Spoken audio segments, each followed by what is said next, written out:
freedom, invulnerability, rightness, and management. These are survival strategies that we think this is the best way to survive, to take care of ourselves. Most everything we do is an attempt to communicate love in some way. But to be fair, it's not always love for the other person. Sometimes it's love for ourselves. This is what Carl Jung was talking about in Psychological Types, was a strongest preferred function. It's how we identify ourselves. It's how we describe ourselves to other people. Because it's such a big part of our self-image and our ego, we do a lot to protect it.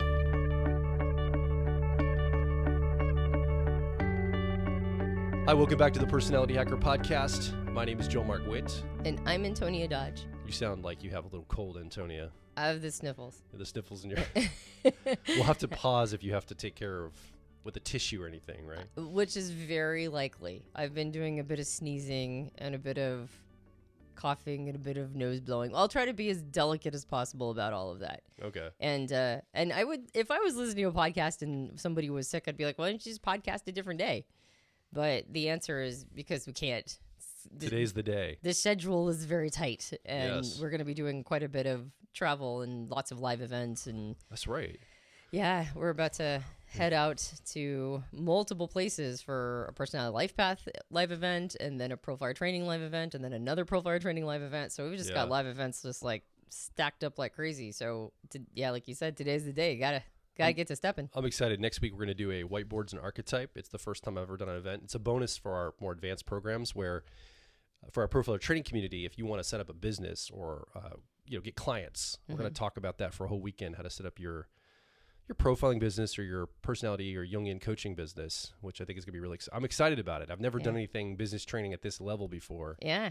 And I think it's going to be good. I've been working on it all week. I've got a lot of concepts I want to share. We just did a webinar last night and kind of framing and getting everybody ready for it. Yeah. All the students, and I think everybody's it's excited. Gonna go really well. Everybody's very excited. Okay, so good. Okay. What are we talking about? Well, I was gonna say, speaking of programs that we run, Personality Life Path is a program that we've been running for the last couple of years. And in terms of personal development, I would say it's our flagship program for personal growth. So far. Just like Profile Training is our flagship program for professional development. Yeah. So Personality Life Path, once it completes and ends, the thing you go away with is basically, like we call it a map of the next, what are the highest leverage things you can be doing in your life to make substantial changes. A systems map. Yeah, like a systems map of your life. Basically seeing your life as a system and all the nodes in the system, and the primary nodes that we look at are the Jungian cognitive functions that all of us have to be engaged with. Right.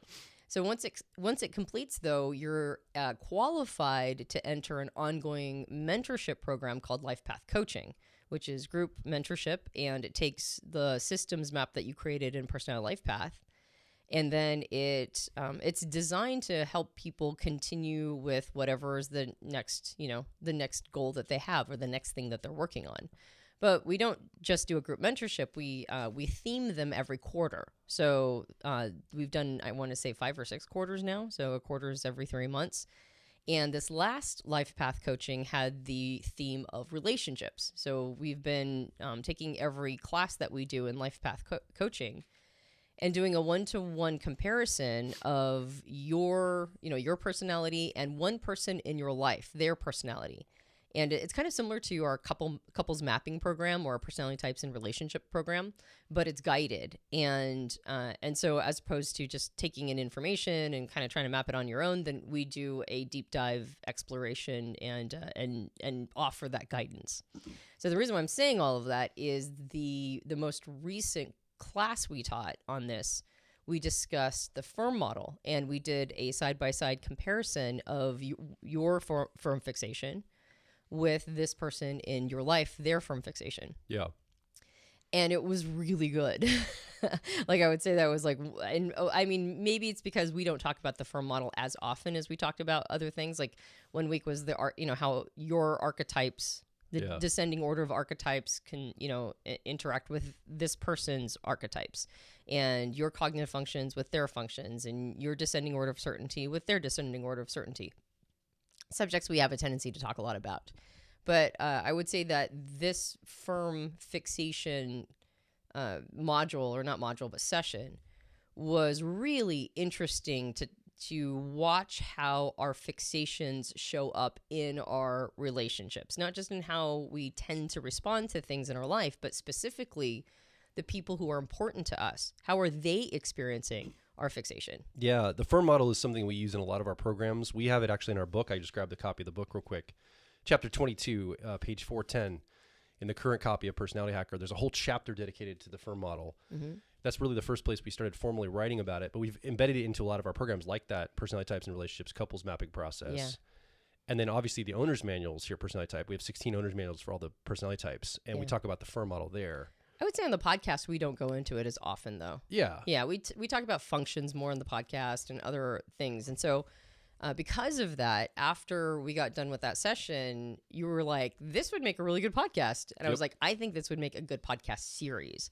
So what I think I'd like to do is first do an overview of the firm model, just in case somebody, the listener is new to the firm model and hasn't heard us talk about it or hasn't listened to the episodes we've done on it. An overview of the firm model and how it's generally going to show up in relationships. And then for the next 4 episodes, I'd like to do a deep dive into each fixation and talk about ways that it can show up subtly, right? Yes. Like in almost like counterintuitive ways where we think we're doing the right thing, but actually it's just evidence of this fixation. So FIRM is an acronym. It stands for freedom, invulnerability, rightness, and management. And these are 4 strategies really for us to enter the world and protect something that's important to us. And we've grouped these by personality type. We realize that certain personality types cluster around this. Like there's a cluster of personality types that are more focused on freedom. There's a cluster of personality types that are focused on being invulnerable to the outside world. There's another group of personality types focused on rightness, or having your rights and the right to be who you are in your subjective reality. And then there's a group that's clustered around management or controlling the outside environment to feel safe. And these are really, these are survival strategies that we think this is the best way to get our needs met, to survive, to take care of ourselves. And our personality type is going to dictate usually which one we're going to prefer and which one we're going to potentially even fixate on. That's why we call them fixations. Yeah, well, it's the fixation is actually an attempt to protect our dominant or driver cognitive function. So in the car model, the driver function is the first function that you prefer. And it tends to be, this is what Carl Jung was talking about in psychological types, was a strongest preferred function. Yep. And it's how we identify ourselves. It's how we describe ourselves to other people. And so because it's such a big part of our self-image and our ego, we do a lot to protect it. We do a lot to protect how, like, its preference, its preferred modality, how it wants to show up in the world, the things it's afraid of, the things it pursues or throttles or runs away from. And so the fixation is basically a fixation on making sure our driver function always feels free to behave as it wants to behave. Yeah. And that's how it's related to type.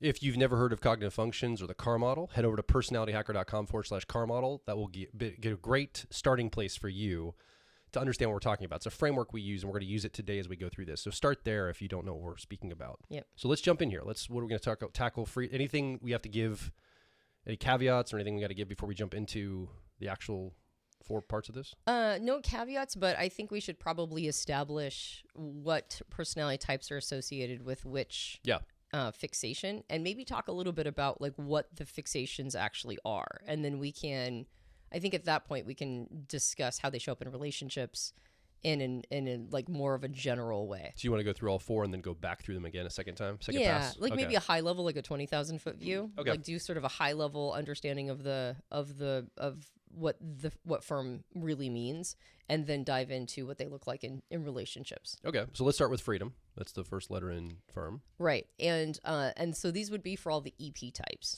And ENFP, ESFP, ENTP, or ESTP are going to potentially have this as a fixation. Exactly. And the reason why freedom is their fixation is because the dominant or driver function is extroverted, and it's a perceiving function. And an extroverted perceiving function, which if you have ENP preferences, that's extroverted intuition or exploration. If you have ESP preferences, that's extroverted sensing or sensation. And both of these are curiosity functions. They don't want anything stopping them from being able to go pursue their curiousness. They want to be able to have total freedom of motion. They want to be able to push whatever button they're curious about what happens when you push that button, or travel anywhere they want to travel, or they just want the freedom to be able to sate their curiosity and their desire for novelty and interest and expansion. Well, one way I like to look at it is both are focused on the emergence of experience or the emergence of ideas. These are really what I would say extroverted sensing or sensations, ESPs, ESTPs, and ESFPs are more focused on maybe the experience of the moment, like whatever's in front of me that can emerge as the experience I take hold of. I think ENPs, ENTPs, and ENFPs are more focused on the ideas that I can explore that are emergently in the moment. So it could be an experience I'm having, but it would also be an ideation session with somebody or something like that. It doesn't have to be as physical, I guess. Yep, exactly. Yeah, so it can be exploring ideas, right? A brainstorming session. And it's about the emergence. I think that's what's being protected. The freedom is trying to protect the emergence of what's coming up today that I have an opportunity for. That's right. Whatever. Yeah, wherever it ends up going. So I think that's a noble thing to protect. I think clearly I'm an ENP, so of course I'm going to think that freedom is one of the values you should stand for. Well, and the healthy things that come from it are adaptability, curiosity, spontaneity, innovativeness, and resilience. So, and there's a genre of quality to these. And I would say that a lot of times people see them as courageous functions too. There's like a sense of courage that comes along with it. Oftentimes I wouldn't call it courage because you're not really overcoming fears so much. You're just doing a thing. Yeah. But it feels courageous to others. And so there's positives that come from it, but the fixation happens when it's a one-trick pony, when you're one-sided in this way. And this is the only thing you want to pursue without the balance of other more responsible parts of yourself also coming in. So the characteristics themselves aren't necessarily bad news, but a fixation, and another way of saying fixation is almost like an addiction. Yeah.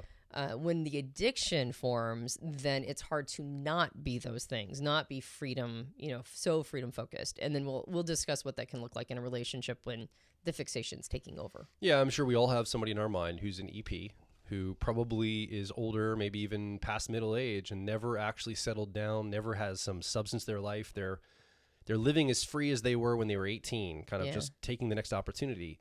And that can be exciting, and there's value to that, but also there's more to life than just being free and taking every opportunity that comes to you forever. There's other things, right? Well, I think we have a name for that. Isn't it the Peter Pan complex? Yeah, potentially. Okay. That's what we usually think of as those people. Are you ready to talk about invulnerability?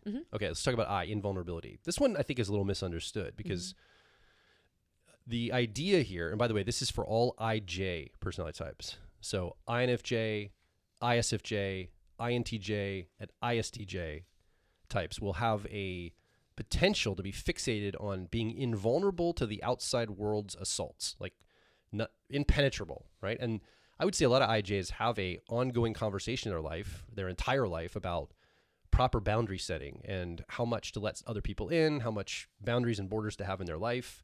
I think this invulnerability speaks to that. Yeah, definitely. And the fixation, like if freedom fixation is about, freedom, autonomy, sovereignty, the ability to explore without constraints, then invulnerability is to protect safety and security, right? It's like it's the comfort of knowing one is protected from harm and that everything will be okay. So the two functions that are being protected, the driver functions, are introverted intuition or perspectives for INJs, or introverted sensing or memory for ISJs. And both of these functions want to be prepared, right? Introverted intuition or perspectives is trying to run simulations, look into the future, make sure that they've thought of everything, and they're like, this is most likely what's going to happen, so I want to make sure I'm prepared. And introverted sensing or memory is making sure that like homeostasis is established. So it's ensuring that we take the right lessons from the past and that we stabilize and that we feel rooted and grounded and secure. Yeah, both of these functions are sensitive instruments. They need quiet and peace to operate well. And so I think this invulnerability is it's actually a feature. I mean, it can be very valuable because to be able to sit with the past and know what the precedent is and what the standards are, or to know what the future projections are, what the deeper meaning is, you can't have a lot of distractions. So if you're going to wander the halls of your mind and remember or ruminate the past or think about the future, you have to mitigate as many onslaught as possible, like as much onslaught as possible. So your boundaries have to be good to protect that aspect. Yep. So in a way, it's a little bit like freedom too, but it's freedom internally. It's freedom to wander your mind and be able to come up with the ideas or perspectives that you need to with these sensitive instruments that are running internally, introverted instruments that need the time and space to be able to operate well. Yes. So I can understand why an IJ would want that shield to protect that part of themselves. Yeah, if something's making you move too fast, or if it's requiring you to act before you feel ready, Yeah. or it's encroaching on your inner, the sacred inner space, you could see what a person would feel like that was disrupting their capacity to use this function to the best of its ability. Yeah. And so there are good things that come along with it as well. There's preparedness. There's a heightened sense of awareness of one's limitations, oftentimes. There's a sense of consistency. Advisable cautiousness can come along with it. And then reliability. So there are good, positive, healthy things that come from the function. The challenge is, just like with freedom, when it's one-sided, when it's the only tool that a person can use, and then it turns into a limitation. Yeah. You ready to go to rightness? Mm-hmm. Okay. So FIR is the next letter in firm, stands for rightness. Again, this can be confusing too, because rightness, well, what does that mean? Does it mean being right all the time or wanting to be right? Well, it can, but I think really what it speaks to is the right to have a subjective reality. This is a function that's shared by all the IP types in the Myers-Briggs system. So INTPs, ISTPs, INFPs, and ISFPs will all have this as a potential fixation they can develop. Mm-hmm. And if you think about it, the dominant function or the driver function for all these types is going to be either introverted thinking accuracy for the TPs or introverted feeling authenticity for the FPs. And these are very subjective internal processes. These mental processes are about my subjective reality and my subjective determination on the reality I'm engaging with. Mm-hmm. And so I need to have a sense, if I'm an IP type, that I have the right to have my subjective reality. I don't just have to agree to things out here just because everyone tells me to. I have things that make sense to me that maybe I'm the only person they make sense to, and I need to have the right to be able to express that or have my stance on that. Yeah, subjective reality, that might not be, if I can get a little pedantic. Please do, because I know that's going to make somebody's head explode. No. Like, there's no such thing as a subjective reality, Joel. It's all objective. Well, I mean your subjective experience of reality. Well, that's what I mean. Not like the sky is pink, but your view of a subjective world you enter. There you go. That's what I mean by that. It's my opinion. Yeah, my experience of it. That's right. It's not so much my subjective reality, although it can feel that way to onlookers. Right? Fair enough. And actually subjective reality or your worldview might actually be categorized more with the IJs, right? Introverted sensing memory or introverted intuition perspectives. Sure. Because that's where you're sort of forming those are perceiving functions, introverted perceiving. So they're like kind of forming your worldview or how how you're going to experience reality, but from the inside inside out as opposed to the outside in. I would say for the introverted judging functions of introverted feeling authenticity and introverted thinking accuracy, I would say that's more my opinion on it and my take on it and what I think about that and how that's going to form my beliefs and my convictions. Conclusions and things. My conclusions, that's right. Like, what's the right way to think about something? What's the right way to, what are the right values? And so the rightness comes in here in the sense of I have to come to a conclusion, and the conclusion is all mine. As in I'm trying to actually separate myself and individuate against or away from other people to form this conclusion. And if it means that I'm in disagreement with everybody else, well, I need to stand up for my right to be different. I have to stand up for my right to go against the grain and maybe not agree with everybody else. And so that's what's trying to be protected, right? That's the right to be iconoclastic or the right to be separate from everyone else. In the emperor has no clothes concept, I have a right to call out something that I'm seeing that I don't know why nobody else is seeing it, but I should have a right to communicate and express that. And so that's the rightness fixation. And there are good things that come along with that, right? There's positive traits. It's not just digging my heels in the sand and being different for the sake of being different. The positives that come along with that are things like integrity, right? Standing in your, like, the things that you think are important, even if other people are putting a tremendous amounts of pressure on you, the ability to be in integrity with oneself is a very important trait. Authenticity, right? Not just accommodating everybody else, but authenticity is a big piece. Discernment, making evaluations based on information separate from how other people want you to see them. A lot of times commitment to growth will come in here. Not always, but if I feel like I have to have a good, solid relationship with myself and I have to like stand for myself, then I'm probably going to be invested in the growth of that individual. So it doesn't always happen that way, but oftentimes a person will be committed to self-improvement because of it. Yeah. So ready for management?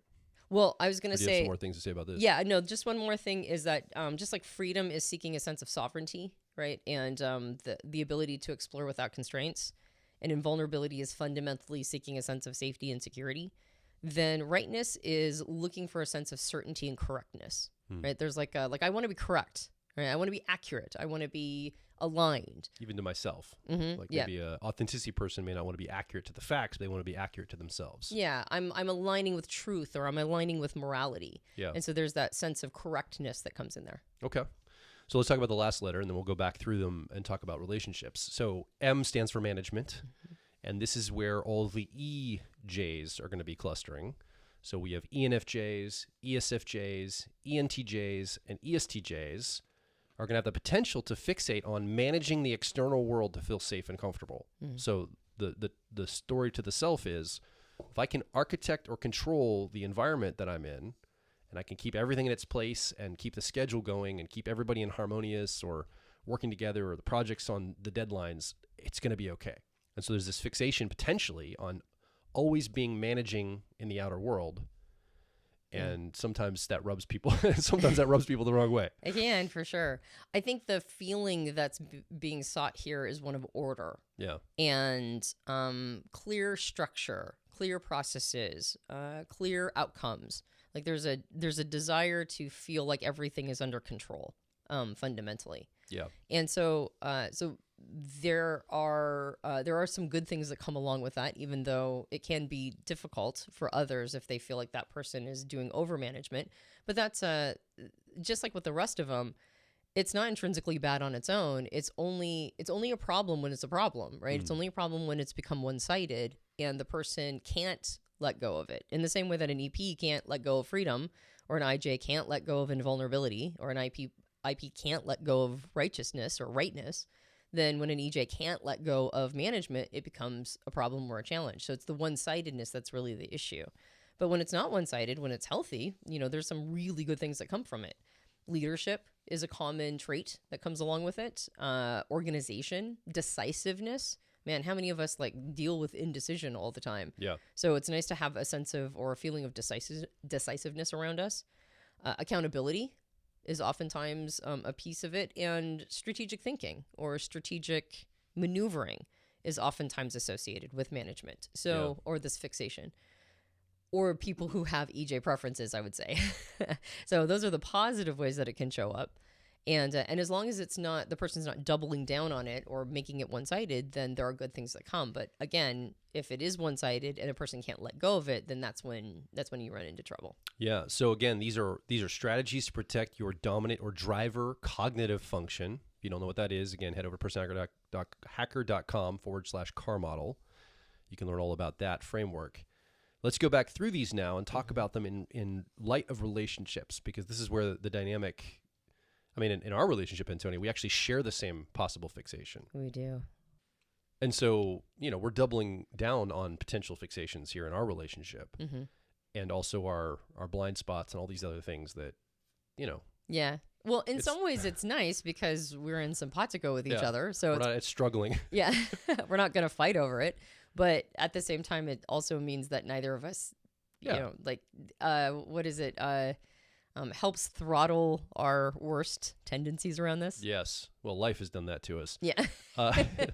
Life has smacked us around a little bit on some of those. But so I just, paint a picture here before we go down into this. Just imagine somebody that's got more of a freedom fixation, that wants to be free and not have any structure because that seems limiting, partnered. They fell in love with somebody who's a management potential fixated person who loves structure and likes to be in bed by 8:30 at night so they can get up at 6 in the morning and have everything, all their plans for the next 3 years in line, and you can already see how just this, we're not even into like personality type differences. We're just talking about this firm model, like the management fixation versus the freedom fixation. Just if you're listening or watching right now, just imagine two people, and you might be one of these people listening, how challenging just that alone can be, right? These fixations we have. So I think we're going to give a little bit of a bigger map here to those. I'm just going to leave everybody with that scenario. Well, let's go down in this in a deeper way. Those are good questions for self-inquiry, because we're not going to, in the podcast series, do a deep dive into what it looks like between. We actually have a whole program called Couples Mapping, or Personality Types and Relationships, that does go deeper into that. But as long as the person is willing to follow along and can do some of the math on their own, then I think those inner inquiry or relational inquiry questions are good. Like, what would it look like? And what is my fixation? And what's maybe my partner's or my spouse's or my husband and wife's, or a good friend of mine or a family member or what, like an important relationship. It's nice to be able to do a little bit of that compare contrast and go, how would this show up? Yeah, if you could grab your car model and your partner's car model and have them kind of side by side, so you can see the functions for the two personality types, or if you have the card deck from Personality Hacker, you can get that over at our website too. You can take the two cards with the two personality type car models, laying them out, and you can start to see the function crossover, driver, co-pilot, 10-year-old, 3-year-old, and just see how you and your partner are similar but also very different in your wiring around the firm. So let's go into this. Let's go back to EPs. The EPs, right? Yep. Okay, so we're talking about, again, ENTPs, ENFPs, ESTPs, and ESFPs, all 4 EPs in the Myers-Briggs system. Yeah. Let's go a layer deeper. Okay. So what can this look like to a person in a relationship with somebody who has EP preferences? Well, it can look like wanting that freedom that we talked about at the cost of deepening intimacy in the relationship. Meaning that, like, maybe I'm fearing commitment. Maybe I don't want to feel tied down. Maybe I don't want to, get too into a single relationship, because that means that now I'm saying no to everything else, right? I'm limiting my choices. And so it can feel like this desire, this fixation on having all of your options open and being able to do anything you want to whenever you want to. Well, you can see how that might feel like a compromising energy in a relationship. Yeah, certainly. If somebody wants you to commit and you're like, well, I want my options open. Well, that doesn't feel good to somebody else potentially. Right. In this. Yep. So that core fixation is avoiding restriction, craving options, and spontaneity. All right. So that would be like a core fixation in the relationship. The dynamic is the person might resist control. They might feel suffocated by a more structured partner. And so that might be how it's showing up. And the core challenge is really avoidance of responsibility in the relationship. That's really the big issue. Perceived or real? Either one. Okay. Yeah. Because the EP person might say, well, I feel responsible in a relationship, but their partner may feel like they're being irresponsible. Yeah. Yeah, exactly. And because the partner might have like a higher expectation of what it means to have your life under control, or what it means to honor boundaries, or like they might have like just a very different, definition of these things. Like if you're a freedom person with an invulnerability person, you might have a very different idea of boundaries. Yeah. Like what it means to encroach might be very, very, very different expectation. Absolutely. So I think it's good to add that word perceived, because the person themselves, the EP, might not feel like they're violating anything, but to the person they're in a relationship with, it might feel like they're stepping over a line. So some of the behaviors that can come from this are just resistances to basic things like schedules, rules, imposed limitations. I think that's one of those that can come from it. Constant pursuit, like just a relentless pursuit of opportunity. And sometimes that can be actually at the expense of the committed relationship. Like your partner, and if you're the partner, you may feel this way. You might feel like they're not honoring the commitment they've made and pursuing this freedom. I think there's a tendency to disengage when feeling confined or trapped. So everything's going along fine, and all of a sudden maybe your partner, the EP's partner, asks for something, maybe a little more commitment or a timeline or let's do this. Oh no, I'm panicked. I'm asked to be rooted down or commit to something, and so it's actually like a response or a reflection or a reflective response to the other direction. Yeah, I think about the character Clementine in Eternal Sunshine of the Spotless Mind. I don't remember what Was it Joel? Yeah, Jim Carrey's character, I think, was named Joel. Yeah. And Kate Winslet was Clementine. And there's a moment when Clementine feels like the relationship is just a little too set. And then all of a sudden she just starts behaving in this way that's very counter to how Joel was experiencing her before. She was very excited about the relationship. They felt like they were really deepening their intimacy. It felt like they were really connected. And then all of a sudden she's just ditching him, right? She's just like, I can't stay here. I got to go, right? Yeah. I have to leave. And he's heartbroken because when everything was new, when the relationship was novel, then she was all in. But the moment it got too settled, now she can't get away fast enough. And I feel like this is like the perfect example of an EP with a freedom fixation in a relationship. It can kind of feel like whiplash to the partner. Yeah. I think it also can come up as enthusiasm for the unknown, right? But difficulty maintaining long-term stability. I think in that, like, it's the start of something or the unknown is actually very exciting for EPs often. The known is kind of like, I already know this. I want to go explore something new or experience something new. And then romanticize freedom and autonomy over deep relational connections. So there's even a romantic quality to this. Like, no, we should live a van life. We shouldn't be at home.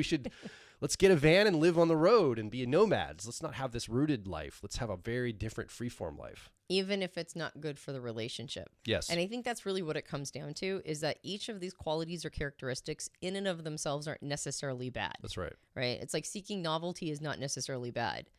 But if the relationship is going to suffer based on it and the relationship is important to you, now, if you don't care about the relationship, well, then that's your answer right there. Yeah. But if you care about it and you're feeding this part of you more than you are pouring into the relationship itself, then you know, it's not a problem unless it's a problem. And then in that situation, it's a problem. Yeah. And then I think the final thing is seeing any kind of structure or requirement to kind of be more stable as an immediate control tactic. Like somebody's trying to control me, I got to get out right now. That's not always the case. Somebody might just be asking for a little more structure. So it's again, that kind of reaction an EP might have. Yep, exactly. Any other comments on that before we move into the IJs? No, I think that's a good one for All you. right, so again, we're going to go into some more episodes. We're going to go back through these a little deeper and help you map some of this. We're just giving you the overview in this episode so you can go forward in this. Okay, let's talk about invulnerability. Again, this is IJs, INFJs, ISFJs, INTJs, and ISTJs. INTJs, ISTJs, yeah, I got all those. So let's talk about some of these behaviors, the emergent behaviors. Okay, so there is the way that the person in a relationship with an IJ might experience it. Yeah. Is that they might feel that the person is the IJ. That the IJ in the relationship has an overemphasis on control and risk avoidance. Yes. Like maybe to a point where the other person doesn't understand why they are so reticent.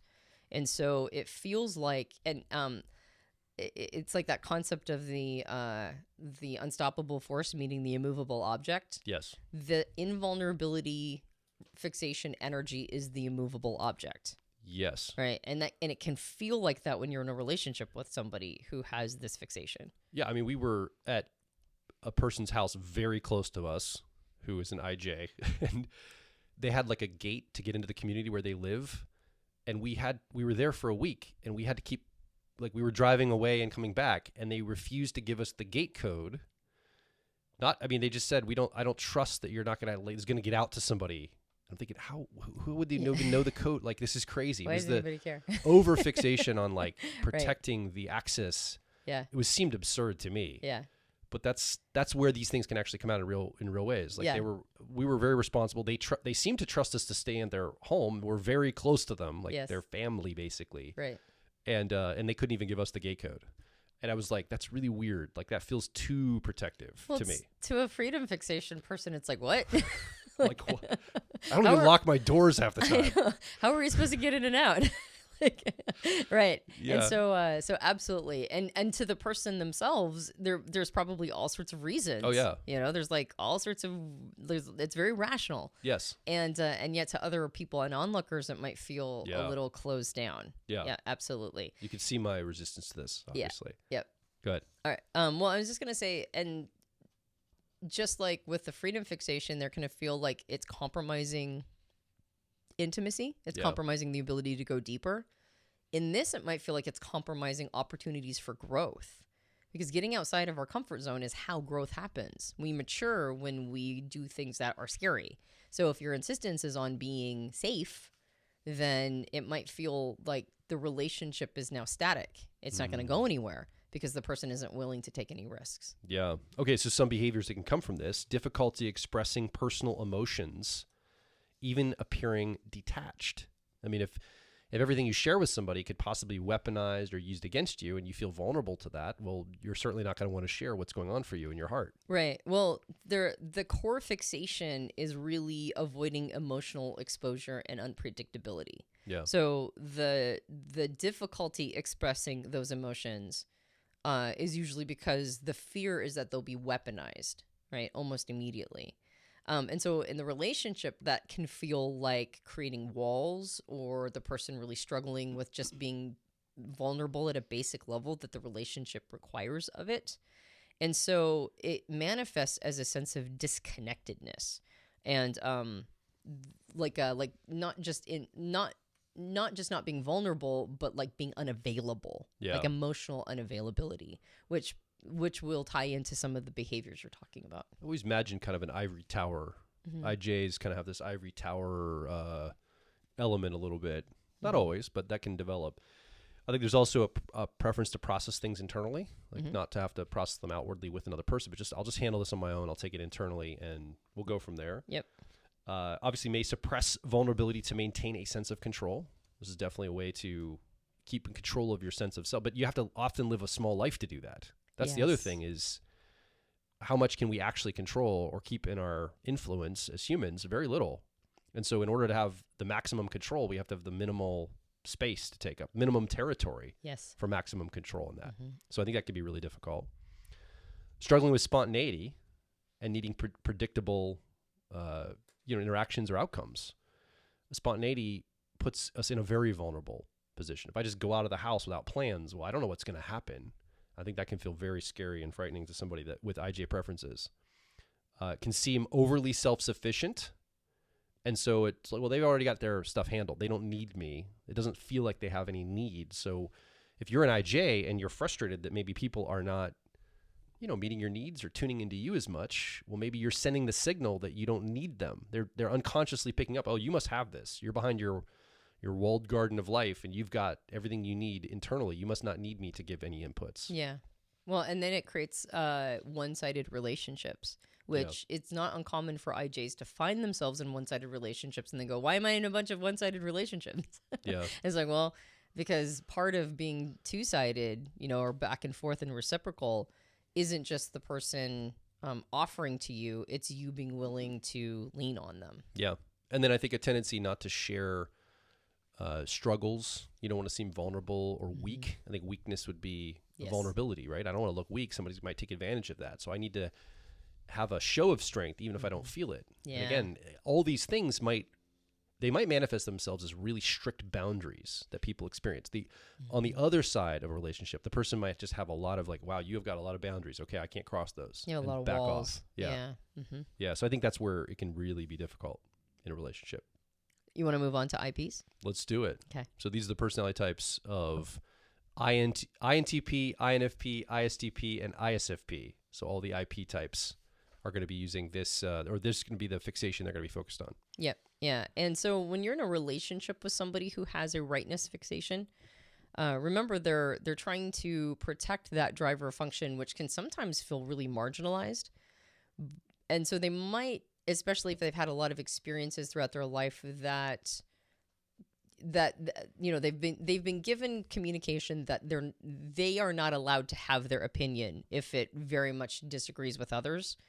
If this is something that they're wrestling with internally, kind of trying to work through any wounding around it, then when you're in a relationship with somebody like this, it might feel like things are a constant almost like a constant battle.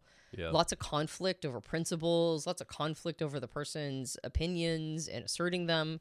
And it might feel like they are just not very interested in collaborating. Yes. It can feel like they're just really, they want to be independent. They want to have their own thing, sort of lone wolf feel. And it can feel like anytime you're trying to get in collaboration with them, it can feel a little bit like they're almost creating conflict. I think the challenge. So I was actually, my ex-wife has IP preferences, ISFP, and the challenge there was I could do the same behavior on Friday, and she was fine with it, and then on Saturday, all of a sudden, it must have struck her as a problem, and her subjective experience of that was very upset, or vice versa. Something was a problem, and then I did it again, and it wasn't a problem. So the challenge I had in a relationship here was it was very unpredictable about when it would strike the IP in my relationship dynamic. It was I couldn't pick a pattern. I didn't know when it was going to be personally offensive and when it wasn't, or like it was very random. It felt. I'm sure there was a logic or experience she was having, on her side, but from my side in the relationship, it was very confusing and didn't seem like there was a consistency of it. And I was always surprised sometimes when everything was fine, maybe for a while, and all of a sudden the same behavior all of a sudden caused her to be frustrated or upset. And I think that's the nature of this fixation is it. Even the person that has it may not know why they have such a strong feeling at the moment or a strong perspective at the moment of why they want to stand for this right now. Yeah. It might even feel like it's happening to them in a way. So I just want to give that, because I think this might be one of the most challenging ones to have. If you're an IP, I think you have a very difficult experience here, because I think the world's going to tell you you're bad and wrong for having it in a lot of ways, or they'll tell you you're perfectly fine for having it. There's not a lot of discretion or nuance here. Well, I would say that, and the next one would be the EJs. When your driver dominant function is a judging function, in this case, either introverted thinking or introverted feeling, then how things should be is really obvious to you. Yes. Like because you're leading with something that is making a judgment call. And those can feel like they're filled with friction to others. We just talked about EPs and freedom and IJs and invulnerability. And while both of those are almost like sleeper cell bad, does that make sense? It's like you don't really. It's harder to see how awful a freedom fixation is until now it's really biting you. Right. And so it's like one of those things where it's kind of charming in some ways. It's like, oh, that person is a free spirit. Feels noble. Almost noble, or almost like admirable. Yeah. And invulnerability feels very settled, and it feels very like safe, and it feels, like that also feels like it's noble and good, and there's virtue to it. And the same thing happens with both rightness and management as well. But it's like those are things that it almost takes a while to figure out why this is so bad. Yeah. For the rightness fixation, sometimes that comes up real early, and management as well too. It's like you're already creating friction. Like it's our first date. Why is this already? Why are you disagreeing with me? Aren't we supposed to just be like getting to know each other? And so it can be challenging because it's not sneaky. It's like it's real in your face, real early on. Yeah. But in some ways, that also makes it better because then you're not there's no pretense, right? Yeah. There's no like Clementine and Joel, where it was like, well, I thought we were in love. I thought this was the thing, and now you're bouncing. It's like, where did and so those things sneak up on you later. What I hear you saying is the first two we talked about, freedom and invulnerability, basically those are going to be confusing potentially. Mm-hmm. Like confusion is going to be the thing. Here it's going to be conflict potentially. Like you might be confused. Why is this person, they were super in love with me, now they're going off and being free? Like what happened to our relationship? I'm confused. Or this person won't share with me. Won't share with me. Why won't you share your emotions with me? I'm confused. Mm-hmm. Here it's, whoa, we're having conflict. Whoa, we're having conflict, right. Potentially. Yeah. Again, we're overgeneralizing these. Everybody's relationship's going to be different. Every dynamic's going to be different. These are general core things. And again, to reference back, it's how much the fixation has the person. And another way of saying fixation could also just be one-sidedness. Yeah. It's like it's an unwillingness to let go of this strategy. And so, the more mature somebody is, the less one-sided they are, the more they're willing to visit other strategies and tactics and modalities, the less they're going to be clinging to this one thing and the less obnoxious they'll be. Yeah. I mean, just in general for all of the types.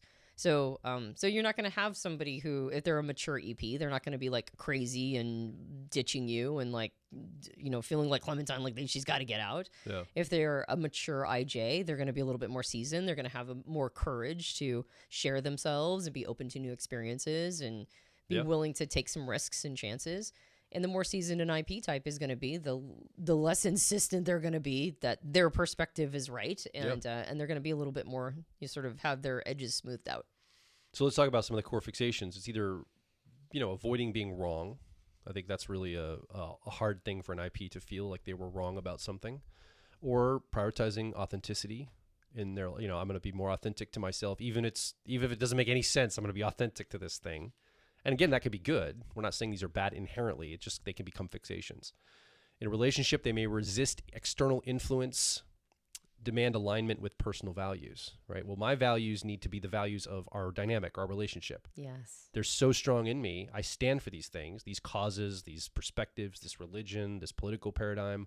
If we're going to be in a relationship, you better adopt these like I have them. We have to sync up on our values or our beliefs or the way we see things first. Then we could do relationship. And that might feel a little bit demanding to the other person in those relationships. Well, and that's what's so interesting is that they might not feel that way about other people in general. Like they might give a lot of space for other people to have different opinions and values until they're in relationship, and then that person needs to sync up. Yeah. I think that's yes, I would agree to that a lot.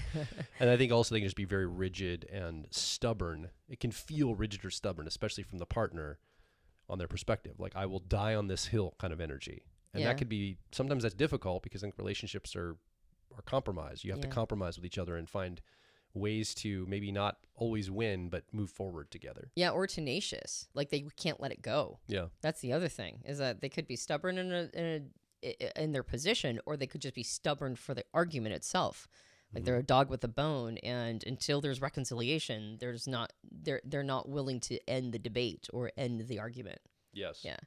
And I think this manifests as a few different styles of behaviors. Some of the ones that we noted when we were putting together the program that we created for life path coaching were a hyper focus on being taken seriously. There can be like the rightness fixation can show up as like really wanting to prove intellectual or moral worth. Things like over explaining one's position until you agree or you understand why until you fully understand how I could be seen as correct. So even if you don't agree, it's like but I still have to be validated in some way. Jumping to defensiveness, right?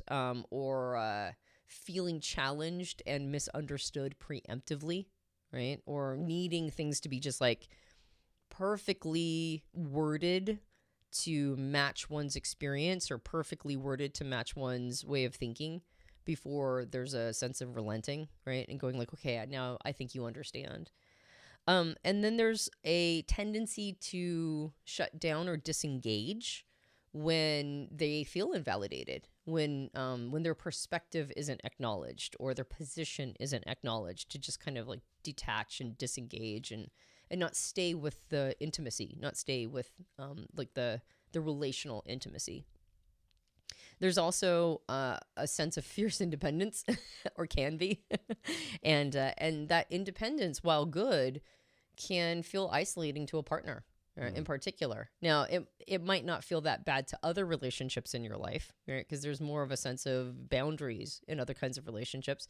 But in a romantic relationship, it can certainly feel like this person's independence. It's almost like there's no access point. Like, how do I get in there? Because they're just so certain of who they are in separation.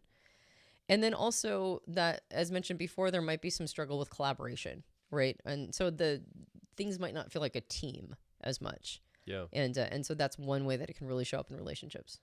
Let's talk about management now. All right. So this is the potential fixation of all the EJ types: ENTJ, ENFJ, ESFJ, and ESTJ. So all the EJs in the Myers-Briggs system are going to have as their driver or dominant cognitive function in their car model. Again, look that up. That's good material if you don't know what that is.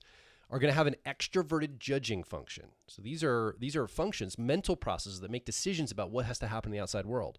For the FJs, it's going to be about harmony or extroverted feeling. What is the getting everybody's needs met and harmonious social situation we can have among people set up that's going to be nice and calm and everybody's going to be happy. And for the TJs, it's all about how do we set up the environment to have ease of use. Like, how do we produce things well, stay on timelines, have the outer world working in good working order? These are the things that they're fixated or could potentially be fixated on. And this makes sense because this is their skill set, is managing the outside world, managing what needs to happen. And there's a lot of management we need in the outside world. So often people that have preferences like this rise to leadership. So this might be one of the easiest. I think the EPs and then the EJs are the two to spot. One of the easiest to spot because you probably have a boss that has this as a potential fixation. Most of us do. Somebody we work with or work for. Or a parent. Or somebody in your life that you can, but if you have this in a relationship, now we're talking, do we want to be managed by our partner? Right. Usually not, but sometimes that's how it can feel for some people. Yeah. And it makes sense that the extroverted functions are a little bit more obvious. Yeah, that would make sense. Right? That they're more obvious to the outside. So how does it feel to be in a relationship with somebody who has this fixation? Well, I mean, unsurprisingly, it feels like you're being managed all the time. Or it can feel that way. Yeah, potentially. Some people like that, actually, but I think that there are certain personality types that highly resist it. Yes. Like if you're a freedom fixation person, it might be a bit of a struggle. If you're a rightness fixation person, it might be a bit of a struggle. Yeah. But it's really about watching your partner actually not just try to manage you. Sometimes that's not as big of a challenge as it is watching your partner burn out all the time. Or manage life. Yeah. Right. Because there's this sense that there's always like, I'm responsible for so many things. I've got to make sure things are set up. And especially if it's a fixation, then they're doubling down on it. And there's a sense of one-sidedness. And if they haven't learned the fine art of delegation, or if they haven't understood limitations, or, gotten to a place where they know themselves well enough to like stop before, that they're starting to fray, then it can either feel like you're being managed by the person or you're just watching the person that you love burn out all the time. Yes. And that can also be really challenging. I think the core fixation is avoiding chaos and enforcing structure and accountability. So I think this is really that's the attempt. And I think there's a lot of good things on all of these fixations. That could be a good thing to have structure and avoid chaos. And we want that in our world. The relationship dynamic, though, can feel like they're trying to control outcomes potentially, or lead decisively, which can be useful, but maybe somebody doesn't want to be led. Like take the leadership, but I didn't ask you to take the lead on this. Right. But leading decisively is often like it's reflective. It's just reflexive. It's just you do it as an EJ. I think it's a good trait, but sometimes that can be a little bit of an interesting dynamic. And then I think the challenge can be overly directive or even dismissive of the individual's concerns or needs, because we're here to do a job in the outer world, right? So maybe it feels like they bulldoze over people sometimes, or just dismiss them as, I'm not going to consider that because we've got a bigger thing to organize out here, manage out here. Yeah. Well, and particularly, I think one of the behaviors that can show up is the more autonomy a person seeks, the more they're trying to resist this management, the more the person is trying to foist it off on them. Right? Yep. Like it's almost like, you're a ne'er-do-well, and I've got to make sure that you understand. We need to make the schedule even tighter. Yeah, exactly. This chaos has to end. Yeah. So imposing even more structure on people who are resisting that control, right? That because there can be a tendency to mitigate the need for autonomy. Yes. And so that can be one of the challenges in any relationship. And I think this is a good place to put this. This is for all the fixations, but remember, your partner is often trying to show you love. I mean, through the management, they're trying to bring their gifts to the table, right? They're trying to help. And I think sometimes EJs get a lot of crap put on them and pushed away, like they're just trying to do what they want. They're bulldozing everybody or dismissing everybody. I don't think that's always the case. And it's easy for them to get a reputation around that. Yeah. And get themselves get dismissed or pushed back on. Well, I think it is good to remember that most everything we do is an attempt to communicate love in some way. Yeah. But to be fair, it's not always love for the other person. Sometimes it's love for ourselves. And the more we are doubled down on these firm fixations, the more it's a sign of love for ourselves. You know what I mean? Like the more one-sided we are, the more we're sort of insisting that the world meet us where we're at. Yeah. And so while that is true, like the freedom fixation, well, how's that a sign of love? Well, you're kind of you're trying to keep life interesting for you and your partner. Yeah. Right? Like that's a sign of love. But if it's not trying to show love to your partner, then it's actually, I'm just trying to make life interesting for me. Yes. Right. And it kind of doesn't matter if they're along, like sometimes actually they're the problem because they're making things less interesting. And so I think it's the bright, shiny perspective is that it's all an attempt to show love. But the truth is that sometimes we actually are being too, we're requiring people to meet us too far on our side. I guess if I had an avatar of each of these in a room and I said, go get on the case of the person you're frustrated with. Most people aren't like, nobody's getting gang up on the invulnerability folks. Maybe a little on the freedom folks. Maybe they chaos, should. but hardly anybody's going to gang up on the invulnerability or Right. rightness folks. Or Yeah. maybe a little bit, but they're all going to gang up on the management folks. It's like, true. You're Yeah. all ruining her. You're trying to Yeah. tell us what to, all these Yeah. things. I think they're going to get ganged That's up on the true. most. That's why I'm making that comment here. No, that I can appreciate that for sure. Yep. All right. Some of the other Yes. behaviors or tendencies that can come out if a person is really in this fixation is difficulty trusting that other people can handle responsibilities on their own, like believing that they need to be involved, like the management person needs to be involved. Or think for themselves, maybe. Mm-hmm. Yeah, exactly. Struggling when flexibility is required or when things are, like, if we're deviating from a plan. Sometimes we're not intentionally deviating from a set plan. Sometimes life is just forcing us to, and then having real trouble in those moments, maybe even doubling down. Needing clear roles, responsibilities, expectations, having all of that defined, really needing that to feel a sense of comfort. And while that's not bad in and of itself, if they're partnered with somebody or if they're a friend with a person or a family member, that's just not their deal. Like they just don't, their life is emergent. They're just kind of going from the one thing to the next, maybe a freedom fixation. This can be very destabilizing to the person who has a management fixation. They want things to be clear, and especially those roles and expectations, I think, are really important to them. And then where it can show up really negatively in a relationship is prioritizing that efficiency and prioritizing that management over emotional nuance in the relationship. And this is not just for the ETJs. EFJs can do this too. They can kind of, all EJ types can bulldoze over those more nuanced emotional connections if they have that sense that everything is sort of ordered where they want it to be. And so I guess another way of saying that is sometimes compromising or sacrificing depth of intimacy in the relationship in order to keep life on this equilibrium. Or even fun, spontaneity. Right. Right. I think in some ways, Yeah.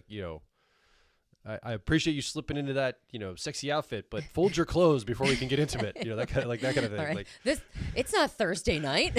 Why are we doing this? Right. yeah, I don't mean to pick on the EJs too much. I actually like EJs a Fold your lot. clothes first. I can't get sexy if the clothes are all over the floor. As two EPs, this is how we imagine it happens. Yeah, We it's don't like, really know. I don't know. I don't know if there's like requirements for folks for engagement. I have no idea. But these are some things I imagine happen. I don't know. Right. Okay, so where do we go from here? How do we land this? Because I know we want to talk a little bit more about this. Maybe we give a Yep. little preview of where we want to head next. We'll let it emerge. But what do we need to land the plane on here for somebody listening or watching? Yeah. And then how can we preview what we're going to go into next? Yeah. So we'll be in each of the following 4 episodes. We're going to take each of these fixations and talk about some of the sneakier ways that this can get into the relationship, because the way that we're talking about it today is a little blunt instrument, right? It's like, this is when it's extreme and obvious. This is when the person is definitely one-sided. And there's value in talking about it that way because you can see the obvious examples. Yeah. And then discover what your fixation is. Like, you and I are both EP types. We're freedom. And I wouldn't say that I'm Clementine, right? I wouldn't say that, like, we're at a certain point in a relationship and I'm like, I'm just bored. I got to get out of here, right? I would say I'm Joel, though. You are Joel. But I don't think Joel was an EP type in the movie. But it's like, well, if somebody said that's a freedom fixation and that's how you're going to show up in a relationship, I'd be like, no, not really, no. But that doesn't mean that I don't have my freedom fixation come out in a relationship. Yeah. There's more subtle ways that it can show up, and things that I might even believe are noble, right? And so each of the following episodes, we're going to talk about ways that it might be subtly emerging in your relationships, and ways that you might need to check yourself, right? Because it's like, I thought that was me doing a good thing, but now it's actually, no, I'm serving my own fixation more than I am the people in my life. Okay, so then from that framework, if I was to listen or watch, I'd be like, I'm going to figure out with my partner which one they are and what's the problem with that. One way you could approach it is, okay, make sure you're coming from your perspective. Which one of these do you identify with or have as a potential for you? And how might you be doing something that you genuinely believe is positive and noble and helpful, but maybe it's actually causing more problems than you realize, or there's a blind spot you can't see. And where maybe that's a framework to come in. That's what we have our life path coaching students do, right? Ostensibly, they've picked a relationship in their life, but they can't actually control that other person. They can influence them, but they do have a ton of influence over themselves. And so we ask the students in that, you don't have your partner with you, but you have yourself, and you could do some work and adjustment. So if you come in with that frame, I think you're going to see a lot of opportunity here for yourself. Yeah, for sure. And there's a lot of value to just, sometimes it's just writing it down, you know, like putting your car model next to their car model, and then writing your fixation above your car model and their fixation above their car model. And then just all by itself, sometimes that can be really enlightening. We're like, I guess I do have a rightness fixation, don't I? And I guess they do have a management fixation. So it kind of makes sense. I mean, like sometimes we just watch this happen, you know, like they're trying to control me. Why are you so, you know, stubborn? Like we can already see some of those conversations coming out. But how might it be sneaking into your relationships, right? Like how might it be showing up in ways that are a little bit more subtle? And how does it create unnecessary conflict? Yeah. That's the big question. And so there's opportunities for self-reflection. There's opportunities for asking yourself, like, how do these relationships end up rubbing each other the wrong way or creating that unnecessary conflict? But I think another thing is also, how can we help each other? Like, can an invulnerability person, I mean, we tend to be, what is it? Polarity creates attraction. Yes. So sometimes, you know, you're in a relationship with a person who you would assume would actually be the exact opposite of what you need. And, you know, it's like I'm a freedom person in a relationship with a management person. Well, that can create a lot of problems, but it can also solve a lot of problems, right? Like, it's like, well, maybe the management person can help me kind of get my stuff together, right? And maybe the management person can lean on the freedom person to create more moments of joie de vivre. Or maybe an invulnerability person can help a rightness person feel heard, right? And have their perspective validated because they're willing to listen to them, right? And do it in a dispassionate way, like not in a way where they feel like they have to engage in battle, but they can just feel heard. Maybe a rightness person can help an invulnerability person find healthier boundaries, not be scared of everything, but just kind of find the core of what means something to them. And so that they're not projecting fear onto everything, but they're more calibrated to the things that are actual threats. Yes. So there are ways that we can help each other out with our tendencies. So if we have these as tendencies, we can be helpful and we can have healthy elements come up. When they're one-sided fixations, though, that's when we plant flags in the ground. That's when we double down. That's when we think the other person is, you know, trying to harm us. And so how do I let off the gas of the fixation a little bit? How do I integrate other parts of who I am so that I can be a little bit more balanced? And then how can I learn from the people in my life? What do they bring to me? And then how can I help teach them what I have to offer? I think that's probably the healthiest way to see it. Yeah. We have a resource for you if you'd like to go further into this kind of mapping process between you and your partner in a relationship. Currently, the program name is called Couples Mapping. I might think about changing that in the future because I don't know if it's more of the process is what you're doing. You're mapping your couple, your relationship together. But I don't know if it is, it doesn't necessarily speak to what it does fully. But it's basically personality types and relationships, meaning you and the person you're in a relationship with, you don't have to have both of you engaged in it. One person could do it, a side-by-side comparison. Yeah. And that program actually comes with 2 owner's manuals, one for you and one for your partner based on your personality types, because you're going to need those owner's manuals to understand how to do the program, right? Because it's not one size fits all. It really depends on how you're wired and your partner's wired. Yeah. And I think that really can help you start to see the map of, oh, no wonder we have conflict. Like, anywhere from the firm fixations to some attachment theory stuff to personality differences, just in how you process or make decisions around information or how you have a worldview. A lot of conflict or misunderstandings can come out in that. So I think this resource, again, currently called Couples Mapping, at the time of this recording, we might have the name change a little bit, but the process of Couples Mapping, it's a really great program.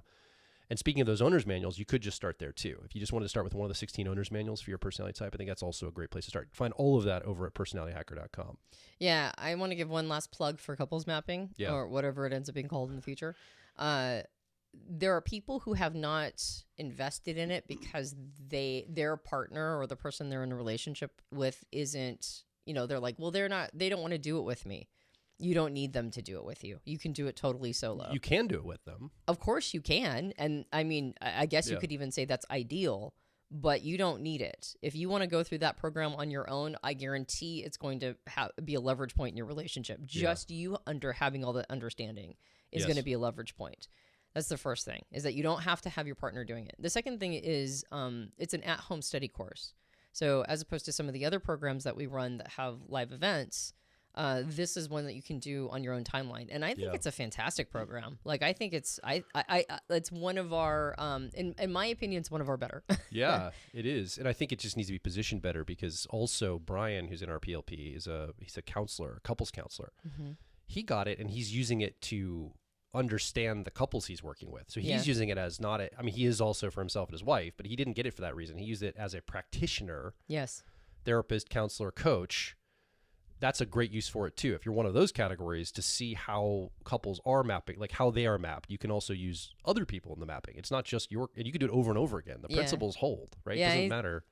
He said he's blowing people's minds, and he's like, and all I'm doing is I'm just taking stuff from couples mapping. So, so I'm like, I think that's awesome. So I think that's also, we need to make sure we mention that therapists, coaches, and people that work with people, I think, can really benefit using this as a tool to help them add into some of what they already do. Yep. Head over to personalityhacker.com to find those resources. While you're there, love to hear from you about this topic today. Come over to this podcast, directly underneath it. You can make a comment, ask a question, and more importantly, share your story. We love to hear stories about what has your relationship dynamic been like? Have you noticed that maybe you have one of these fixations and your partner has another one, or maybe you've got the same one you're doubling up on? What's that look like? What's the story of that? Can you kind of walk us through? Have you learned this about yourselves and you've overcome it? Are you still struggling with it? Have you had an insight on today's show where you went, oh my gosh, no wonder exactly this explains our dynamic? We'd love to hear about that too. And you can make those comments and make your voice heard directly under this podcast over at personalityhacker.com. Yeah, and if you enjoyed the episode, you can subscribe to us in lots of different places, Apple Podcasts, a lot of different Android platforms. And if you leave us a rating and review, particularly on Apple Podcasts, I will totally see it. I will read it. And it's like a little adrenaline shot to the heart. It helps keep us going. I mean, we've been doing this for a really long time. Somehow as EP types, we've been doing it for free. Over 10 years. I can't believe we've done it. I can't believe it. I feel like this is, I don't know. I feel like this is almost like a journal. It's like the longest thing you've ever done in your life, isn't it? It might be. Consistently every single week. I can't think of anything. No, I can brush my teeth, I guess. No, I've done that. I think there are other things I've done longer, but this is the one that probably took the most of me into it. Gotcha. Does that make sense? It's like, it's the most like sort of has to be generated from within.